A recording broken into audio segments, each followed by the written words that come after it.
ಪ್ರತಿಯೊಬ್ಬರಿಗೂ ಈ ವಿಡಿಯೋ ಮುಖಾಂತರ ಕೇಳ್ಕೊತಾ ಇದ್ದೀನಿ.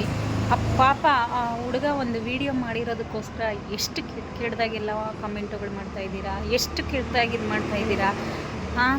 ಹಿಂದೂ, ಮುಸ್ಲಿಮು, ಕ್ರೈಸ್ತವು, ಜೈನು ಅನ್ನೋದು ಯಾವುದೂ ಬರಲ್ಲ ಗೈಸ್.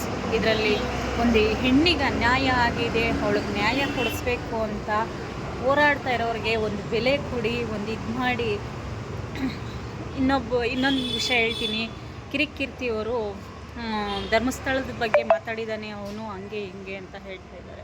ಬಟ್ ನಾನು ಆ ವಿಡಿಯೋ ನೋಡಿದ್ದೀವಿ. ಈಗಲೂ ಆ ವಿಡಿಯೋ ನಮ್ಮ ಹತ್ರ ಇದೆ. ದಯವಿಟ್ಟು ಕೀರ್ತಿಯವರೇ ಕ್ಷಮೆ ಕೇಳಬೇಕು ನೀವು.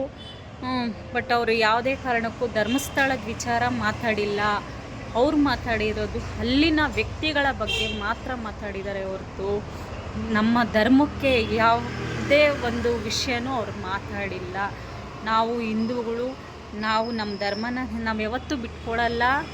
ಬಟ್ ಇದು ನೀವು ಮಾತಾಡಿರೋದು ದಯವಿಟ್ಟು ತಪ್ಪು. ಒಂದು ಕ್ಷಮೆ ಕೇಳಿ. ಈ ವಿಡಿಯೋ ಮುಖಾಂತರ ನಿಮಗೆ ಕೇಳ್ಕೊತಾ ಇದ್ದೀವಿ.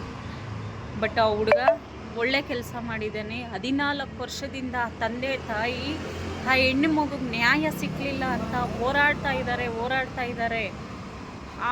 ಅದೇ ಜಾಗದಲ್ಲಿ ನಮ್ಮ ಮನೆ ಮಕ್ಕಳು, ನನಗೂ 3 ಜನ ಹೆಣ್ಮಕ್ಳಿದ್ದಾರೆ. ನಮ್ಮ ಮನೆಯಲ್ಲೂ 3 ಜನ ಹೆಣ್ಮಕ್ಳಿದ್ದಾರೆ. ಅದು ನೆನೆಸ್ಕೊಂಡಾಗ ಕಣ್ಣಲ್ಲಿ ನೀರೆಲ್ಲ ರಕ್ತ ಕುದೀತಾ ಇರುತ್ತೆ ನಮಗೆ ಮೈಯಲ್ಲಿ.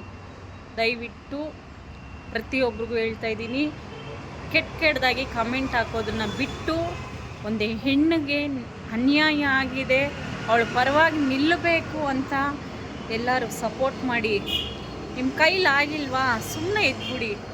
ಯಾಕೆ ಕೆಟ್ಟದಾಗೆಲ್ಲ ಕಮೆಂಟ್ ಹಾಕ್ತೀರಾ? ಈ ವಿಡಿಯೋ ಮುಖಾಂತರ ಇಷ್ಟೇ ನಾವು ಕೇಳ್ಕೊಳ್ತಾ ಇರೋದು ಗೈಸ್.